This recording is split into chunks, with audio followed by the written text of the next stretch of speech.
भारत सरकार ने अब एक नया गेम प्लान बनाया है। दरअसल न्यूक्लियर पावर से जुड़ा जो लॉ है, अब सरकार उसे थोड़ा कम स्ट्रिक्ट बनाने वाली है। क्यों?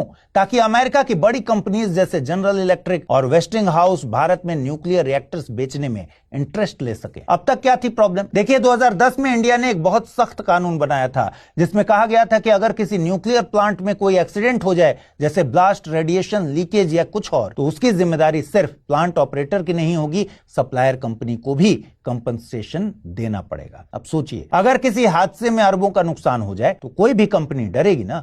वही हुआ, अमेरिकन कंपनीज पीछे हट गई, जबकि रशिया और फ्रांस की कंपनीज इसीलिए इंडिया में काम कर रही हैं क्योंकि उनकी होम गवर्नमेंट उन्हें प्रोटेक्शन देती है। अब मोदी सरकार क्या कर रही है? अब सरकार कह रही है हम कानून में बदलाव करेंगे, अमेंडमेंट लाएंगे। अब हादसे की लायबिलिटी ऑपरेटर की होगी और जो सप्लायर है, यानी जो कंपनी न्यूक्लियर रिएक्टर या इक्विपमेंट सप्लाई कर रही है, उस पर सिर्फ उतना ही जुर्माना लगेगा जितना का उसका कॉन्ट्रैक्ट है। फॉर एग्जांपल, अगर किसी कंपनी का रिएक्टर 100 करोड़ का है और किसी वजह से हादसा हो जाता है, तो उस कंपनी से 100 करोड़ से ज्यादा का क्लेम नहीं मांगा जाएगा। अब इससे फायदा क्या होगा? दोस्तों, अब अमेरिकन कंपनीज समेत कई विदेशी कंपनीज इंडिया में रिएक्टर्स बेचने को रेडी हो जाएंगी।